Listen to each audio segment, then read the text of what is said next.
Welcome to episode 75 of Published. Today we're joined by the CEO, editor-in-chief, and namesake of Kevin Anderson and Associates, a team of publishing experts who provide ghostwriting and other services to shepherd authors through the writing and publishing process. Kevin will share with us how book coaches, editors, and ghostwriters support authors and how to get started working with one. Welcome to Published, a podcast by Greenleaf Book Group, where we'll discuss the ins and outs of the publishing industry, from writing a book and finding the right publisher to gearing up for a book launch. And now, here's your host, Greenleaf Book Group CEO, Tanya Hall. Welcome back to Published. If you're listening to this episode, you're probably already aware of the difficulties navigating the publishing world as an author, especially at the beginning of the journey. Being able to lean on the experience, knowledge, and skills of veteran publishing experts can make a world of difference in the quality and success of your book. Kevin Anderson will speak about the different kinds of literary guides out there, the unique skills associated with each title, and how to decide which partnership is right for you and your book. Kevin, welcome to Published. Thank you. I'm happy to be here. Yeah, good to have you. So let's start by having you introduce yourself and tell us what you do. Yeah, so my name is Kevin Anderson. I'm the founder and editor of KAA, which is Kevin Anderson and Associates. Our company is a team of best-selling ghostwriters and editors. Most of our team, all of our core team, are all former acquisitions editors from big houses like Random House and Harper. Some of the authors that they've published and edited include like Brene Brown, Jensen Serow, Seth Godin, even the Tolkien estate, Ian Fleming, the James Bond estate. That's kind of our core team, and we work with authors at whatever stage they're at to help them figure out their publishing path, help them with developing the book, whether that's ghostwriting or just editing or book coaching, and then guide them through the whole process of what marketer should they get, what publisher should they get, if any at all, what publishing options are going to be best for them, and just connecting all those dots for them and figuring out their plan together and just guiding them through the whole process. Awesome. So you mentioned a couple of functions in there, book editors, book coaches, ghostwriters. Can you walk us through kind of the core people on your team and maybe the difference between those roles? Typically, when we use the word editor, we're referring to when someone comes with a manuscript that's already essentially completed or pretty far along, and the editor is going through and making manual changes to the manuscript, giving some advice and feedback on how to elevate the writing or even looking at the bigger picture issues with the manuscript. But they're usually working with something that's already written. The book coach is coming in usually before anything's written, although they might come in with a manuscript that's just has some issues and they need to kind of maybe start over, or they want to start with some existing material. But regardless, a lot of times the book coaches aren't even touching the manuscript at all. They're just reviewing and giving feedback and collaborating with the author back and forth, guiding them through the whole process. But the author is the one who's actually making the changes to the manuscript. A ghostwriter is someone who is writing the manuscript. They're still working in close collaboration with the author, of course, but they're actually putting the pen to paper or fingers to keys. And often they're really coming up with their own ideas, et cetera, as well about the book to try to help the author bring it all together and create a great book. And in our team, we're often working together. Often we'll have an editor that's working with the author as well as the ghostwriter and working on everything as a team. So we're kind of collaborating and figuring out the bigger picture together. The ghostwriter's writing the book, the editor's editing it as we go along, and they're all working together to come up with a final product.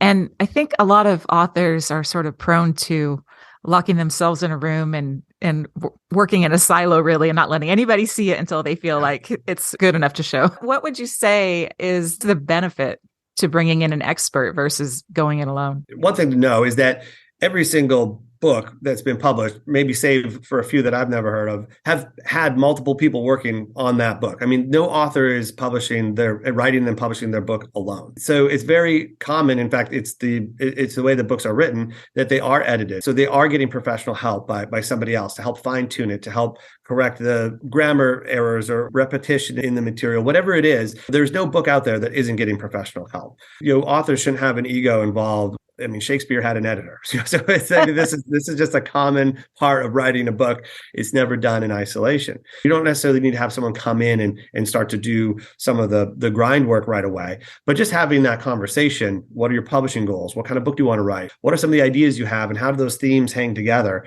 What's your platform? What kind of publishing options are going to be viable for you? Does that change the kind of book that you want to write? All of these questions, you can really get a lot of answers to early on by talking to a professional. And then you can kind of go off and do what you need to do. But at least you have that confidence that you're going in the right direction and you're not going to make some potentially costly mistakes where you'll have to go back and do a lot of rewrites, or maybe you should have been doing something earlier on. There's a million different things that just having even an hour conversation with a professional will really help to put you in the right direction and save you from a lot of costs and wasted time. Obviously, another reason why someone might choose to work with a professional is that they just don't have the ability or time. There are so many people that have incredible messages to share, incredible life stories, but they don't have the technical skills to write a manuscript. But it's still a valuable message, something that still needs to get out there. So if they don't have that writing ability, hiring a professional helps to bridge that gap. Good points. And I would add that it makes for a more efficient process for sure. You touched upon that. And also some people, when they actually sit down and start to work on the book, they start to resent how much work it is and develop a dislike for the writing itself, which is a shame. So at that point, would definitely hope that somebody would get the help from a professional to finish it versus sticking it in a drawer and saying that experience is not for me. Yeah, absolutely. It's very motivating to have someone working with you, because then you're responsible to somebody else. They're accountable to them. And a lot of times their ideas and their edits, them getting excited gets you excited. Greatly elevates the chances that you're going to actually finish the book. And once they finish the book, can a publishing expert like you or your team help them get published? Yeah, absolutely. Just having somebody help with the writing process, obviously elevating that quality of writing, enhances your chances of getting a publisher. Hybrid publishers such as Greenleaf, they are looking for high quality manuscript. To land a traditional publisher, you're going to need to have very great quality writing. So getting a professional to help with that is often necessary. With the traditional avenue, positioning the book is very important. What the market is doing lately and what is really selling is also important, as well as your platform and who you are and whether you're really a candidate for a traditional publisher. They feel like you're someone that they can invest in that's going to sell enough books for them to make their advance back. These are things that most authors are not going to be able to answer on their own. And sometimes the internet research, Google is going to lead you in all kinds of directions that aren't really accurate for the time. The other way that a professional can help, especially with our firm, we do agenting as well. Only a select categories. We work a lot with agents and publishers, both hybrid and traditional. We have a lot of connections with publicists and marketers. So working with a professional like us, like a professional outfit, we can really connect that author with all kinds of different resources to increase their chances that they're actually going to get a publisher. The other thing that can help, especially if you're working with a firm, is that you're getting a brain trust that is looking at your material. And, like for instance, with us, our editors are all former acquisitions editors from Big Five houses.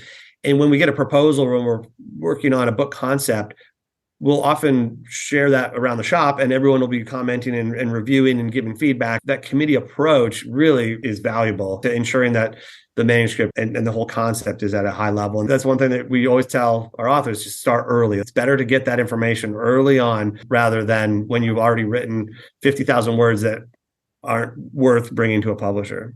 Right. Circling back to the topic of the different roles. So I'm thinking about, editors, book coaches, ghostwriters. How does an author know what they need? Are there certain genres that sort of orient towards one of those functions? Or how do you go through, I guess, that process of screening for the right resource?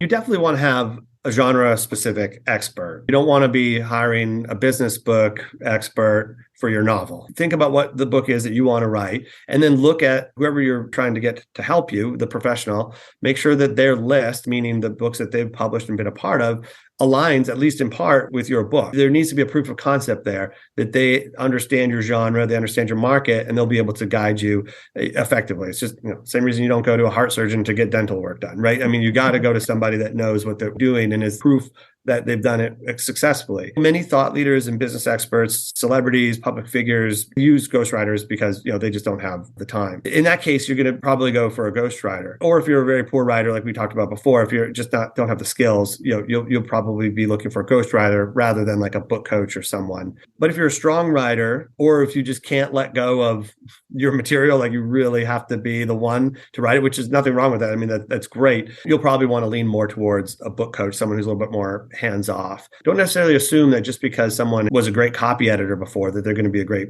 book coach, right? I mean, definitely look at what they've done before. Have they done book coaching in your genre and had success? These are really important questions to have answered.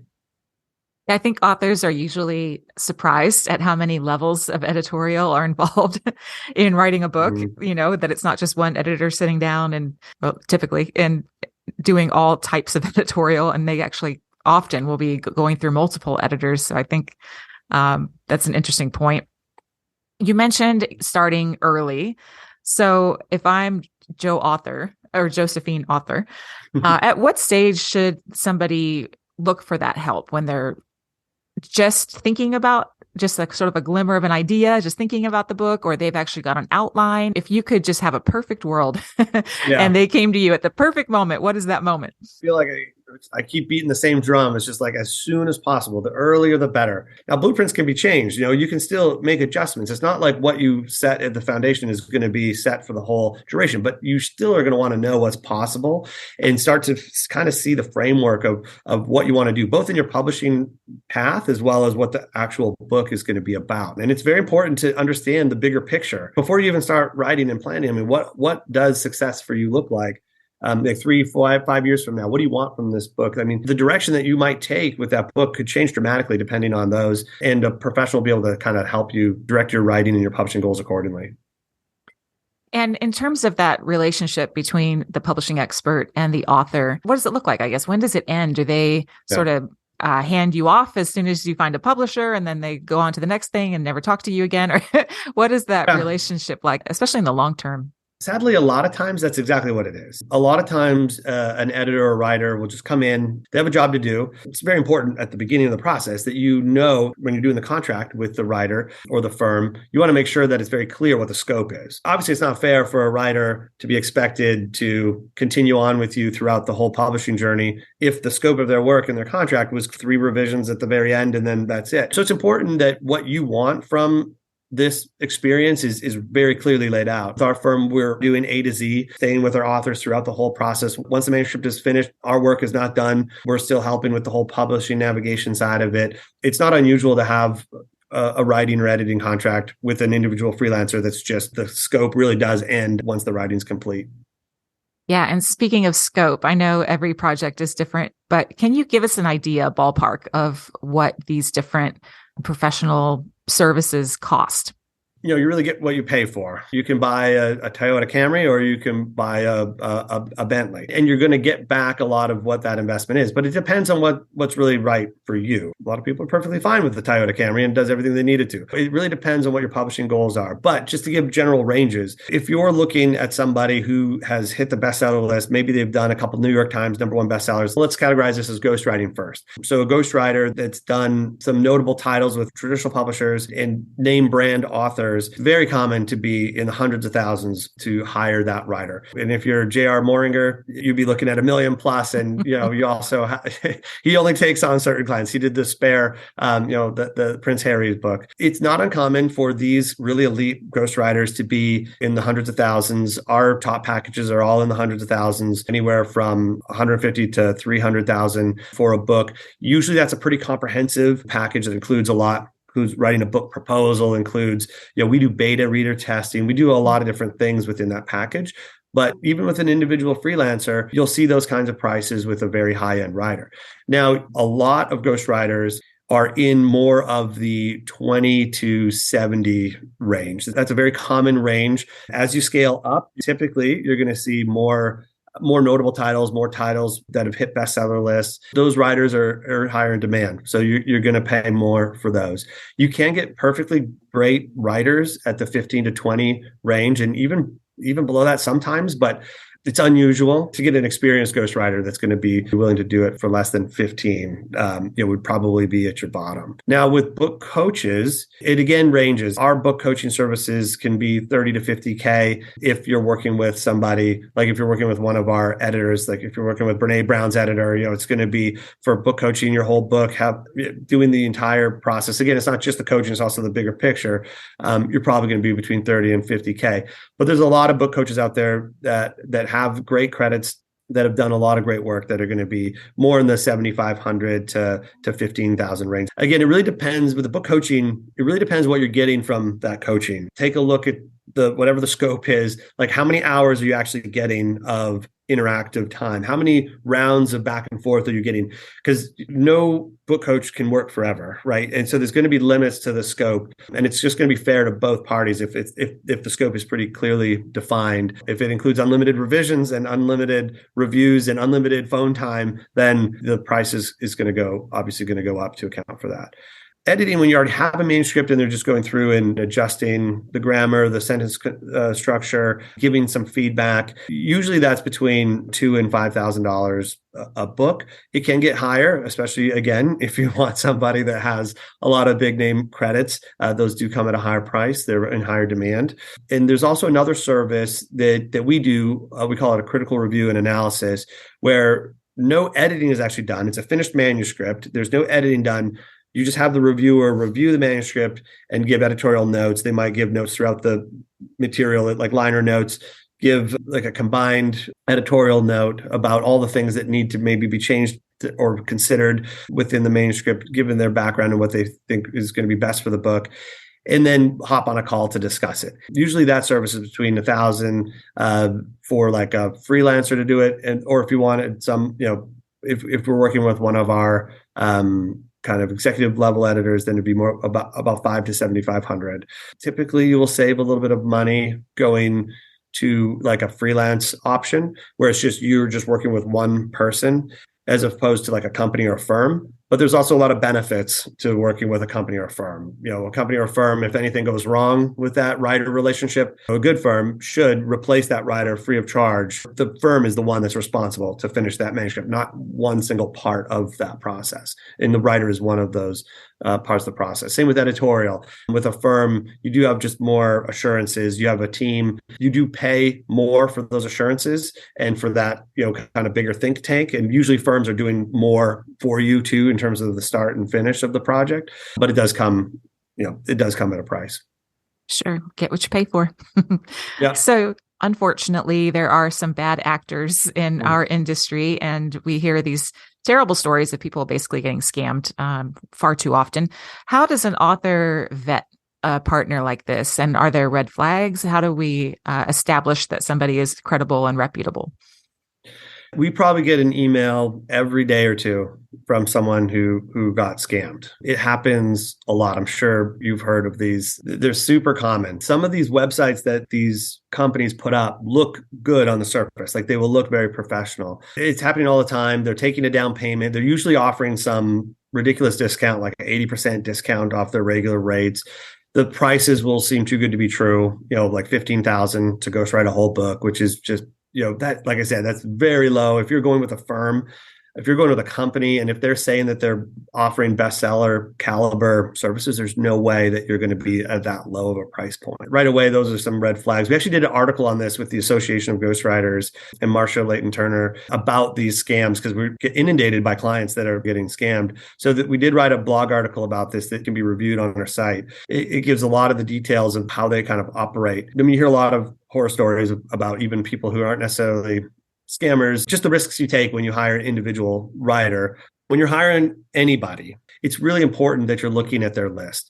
Don't fall for it's ghostwriting, so I can't tell you any of the clients that I've ever worked with because it's confidential. Any good ghostwriter that's been in the business for a while has got some credits, whether it's a publisher, whether it's a client that they maybe just worked with or collaborated with, that maybe they didn't ghostwrite, but they're willing to have their book on their list. You have to get some sort of credits. Don't just assume that the credit is legit either. So for instance, you'll see a lot of these scam sites. I mean, I've seen Michelle Obama's Becoming as one of their titles listed on their site, and there's a million of these sites. They all have cheesy names like Best Ghostwriters or Elite Ghostwriters. It's all like, they typically have a very generic kind of a SEO friendly title to the site so that it shows up, and then they're paying for Google AdWords and everything, which is a whole another issue. But anyway, you'll go to the site and you might see a whole lot of credits, and you might even see some like testimonials. Do your due diligence. It's a big investment. Does that individual freelance writer, or does this company or someone at that company, is their name actually in the acknowledgement section of any of these books?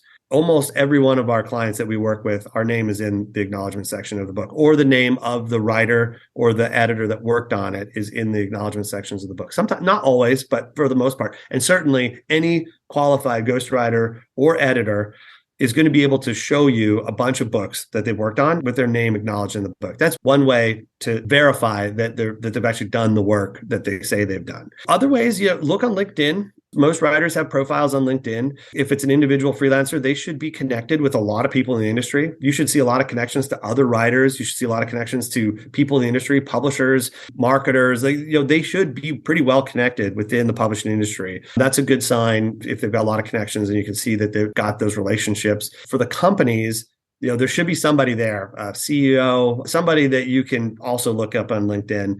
They should also, for the company, they should also be able to tell you who's on their team. Who are these writers? What are their names? Who are their editors? Who's on their staff? And go and take a look on LinkedIn or just Google and see if any of these people are showing up. You can ask for an EIN number and check where the business is registered, make sure that it's actually a registered business.